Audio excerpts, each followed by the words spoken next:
কে যে কখন একান্ত আপনজন হয়ে ওঠে তার কি কোনো হিসাব আছে? কুষ্টিয়া জেলার কুমারখালীর 100 বর্ষী নারী 3 বছর ধরে শয্যাগত, বসতে পর্যন্ত পারেন না, বিছানায় মলমূত্র ত্যাগ করেন। একমাত্র জীবিত ছেলে জীবিকার প্রয়োজনে থাকেন হংকং।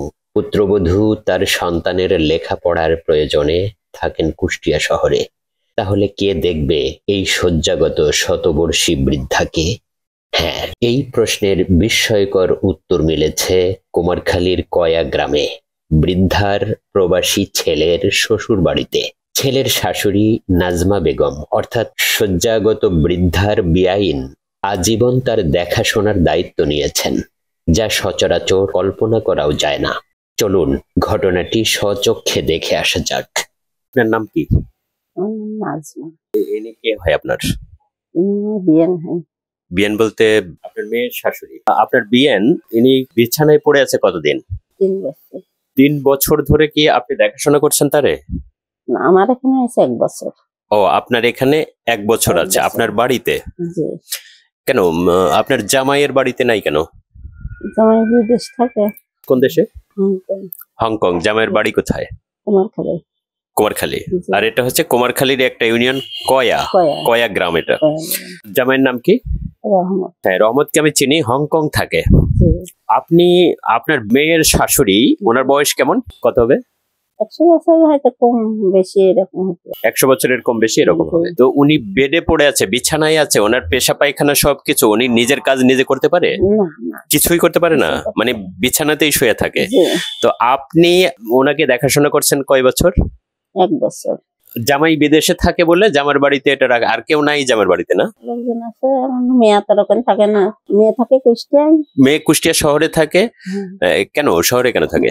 ছেলে লেখাপড়া করে। আপনার নাতি ছেলে কুষ্টিয়া শহরে লেখাপড়া করে, যার কারণে ওখানে বাসা ভাড়া করে থাকে হচ্ছে মেয়ে, আর জামাই থাকে হংকং। এখন আপনার জামাইয়ের মা অর্থাৎ আপনার বিয়াইন, উনি বেডে পড়ে আছে 3 বছর, আপনার এখানে আছে 1 বছর। এই 1 বছর ধরে আপনি দেখাশোনা করছেন। সাধারণত বৃদ্ধ বয়সে কেউ যদি বিছানায় গত হয়ে যায় তাহলে তাকে দেখাশোনা করে তার ছেলে মেয়েরা অথবা তার নিকটাত্মীয় যারা থাকে তারা, কিন্তু তার ছেলের শাশুড়ি অর্থাৎ বিয়াইন বেডে পড়ে যাওয়া অর্থাৎ বিছানাগত একজন মানুষকে দেখাশোনা করে, এক বিয়ান আর এক বিয়ানকে দেখাশোনা করে।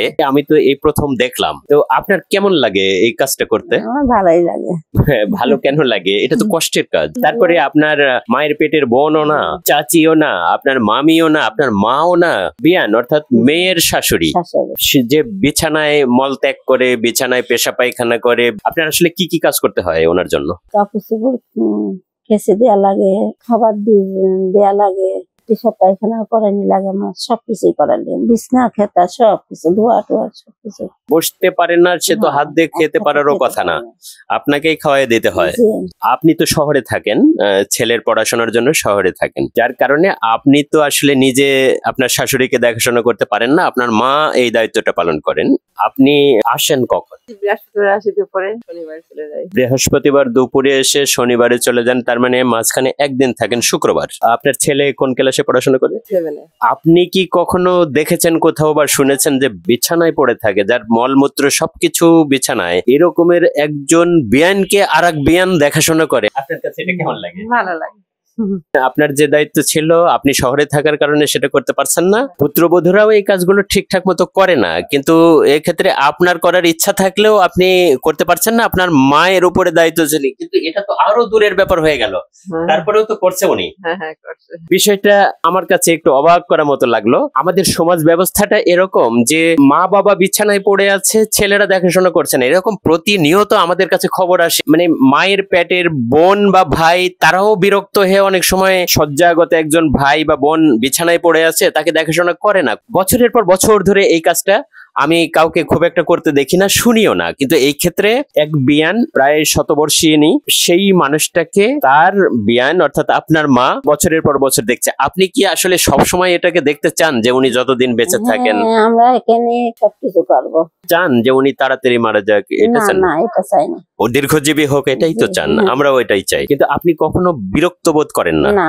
এই যে মানুষ সেবা, মানব সেবা, একজন রোগীকে, আমি হাদিসে পড়েছি যে ব্যক্তি যখন কোন রোগাক্রান্ত ব্যক্তিকে দেখতে যায়, ওই যে বাড়ি থেকে হাঁটা শুরু করে রোগাক্রান্ত বাড়ি যাওয়া পর্যন্ত 65 বছর ইবাদত বন্দেগী করলে যে সোয়াব পাওয়া যায়, সেই সোয়াব সে পায়। এটা হলো রোগীকে দেখতে যাওয়ার বিষয়। আর আপনি রোগীকে বছর ধরে সেবা যত্ন করছেন এবং এই রকমের আপনার নিয়ত, বেঁচে থাকুক, দীর্ঘজীবী হোক, যতদিন বেঁচে থাকে আপনি ততদিন এই সেবাটা করবেন। ততদিন আমি করবো। তাহলে ততদিন আমার বাড়িতে রাখবো আমি। আপনার বাড়িতেই আপনি আমার রাখবেন। বাড়িতে রাখবো। নাজমা, আপনার কাছ থেকে গোটা বিশ্ববাসীর শেখার অনেক কিছু আছে। মৃত্যুর পরে পূর্ণাঙ্গ একটা জীবন শুরু হবে, যে জীবনের কোনো শেষ নাই। সেই জীবনটার জন্য যদি আমরা কিছু করতে চাই, যদি আল্লাহর কাছে আমরা কিছু পেতে চাই, তাহলে মানুষকে সেবা করা এর থেকে বড় আর কিছুই হতে পারে না। কি মামি, কিছু পারে না? আল্লাহ তাআলা আপনাকে যা দান করুক, আপনার কাছ থেকে মানুষ শিখুক। একেবারে রক্তের কেউ না হলেও যে মেয়ের শাশুড়ি, তাকেও যে আপনি যে সেবা দিয়ে যে দৃষ্টান্ত স্থাপন করলেন, এর জন্য আল্লাহ তাআলার কাছে আপনি যেমন যা পাবেন, তেমনি মানুষ এটা দেখবে, মানুষ জানবে, মানুষ আপনার কাছ থেকে শিখবে। আপনার জন্য পরকালটা আরো বেশি সুন্দর হোক, আপনার যাবতীয় সেবা আল্লাহ তাআলা কবুল করুক, এই দোয়া করছি আপনার জন্য। আপনি মানুষের জন্য কি বলবেন, যে মানুষের কি করা উচিত আসলে? আল্লাহ আমাকে সেবা করতে দিয়েছে, তৌফিক দান করেছে, তাই আমি করতেছি। আমি তো একদম রাইট, একদম রাইট, যে আপনাকে এই সুযোগটা আল্লাহ দিয়েছেন। নাইতে তার আমি এই সুযোগটা পাতাম না। খুব মূল্যবান একটা কথা বলেছেন। এই সুযোগটা আসলে আল্লাহ তাআলা মানুষকে দেয়, যাকে যাকে এই সুযোগ দিয়েছেন, এটা তার জন্য সৌভাগ্যের ব্যাপার। আপনার জন্য এটা সৌভাগ্যের ব্যাপার। আর আশেপাশে মানুষ এসে বলে, তাই বললাম এইটা আমার খুব ভাগ্য, যে আমার বাড়িতে এসে পড়েছে, তার সেবা যত্ন করবে। আমি তো অসুস্থ ছিলাম, এখন তো আমি সুস্থ হয়ে তার সেবা যত্ন করতেছি। আপনি নিজেও অসুস্থ ছিলেন, তার মানে একজন মানুষকে সেবা করলে নিজেও সুস্থ থাকা যায়, এটা আল্লাহর ব্যাপার, তাই না? এখন তো আর ওষুধ খেতে হয় না আপনার? না, এখন আর আগের মতো অসুস্থ তো আর না। না, যখন দেখা যাচ্ছে খুব অসুস্থ হয়ে যায় তখন খাই। আমি আপনার আম্মা যে এই দায়িত্বটা নিয়েছে, উনি তো বলছে যে ওনার কখনো খারাপ লাগে না, বিরক্তি লাগে না। আপনার কি মনে হয়েছে যে আপনার আম্মার ভেতরে কখনো একটা বিরক্তি ভাব আসছে, এটা দেখছেন? না। কি বলে জানেন, আমার কয় কি যে তুমি তোমার মার পেটের বোন। আমার ফোন দিয়েছে, নিয়ে এসে দেখাচ্ছে, কাছে তুমিই তোমার মা, এই আপাতাই বলতেছে। খুব ভালোবাসে আমার, সংসার ফেলাতে ধরে যায়। আপনার জামাই আমার আমার খুব পরিচিত মানুষ, ঘনিষ্ঠ জন। ওনার সাথে আমার প্রায় কথা হয়, কখনো কখনো হোয়াটসঅ্যাপে আমাকে ফোন দেয়, তো কথা হয়। ওনার মাধ্যমেই আমি ওনার মায়ের সম্পর্কে জানলাম। তো উনি কি ওনার মাকে মাঝে মাঝে ভিডিও কল দিয়ে দেখে? হ্যাঁ দেখে, কালকে দেখলো। মায়ের সাথে কথা বলে? ওনার মা ওনাকে চিনতে পারে, ছেলেকে চিনতে পারে, আপনাকে চিনতে পারে তো? হ্যাঁ আমাকে চিনতে পারে। চোখে দেখে না, কানেও শোনে না সেভাবে।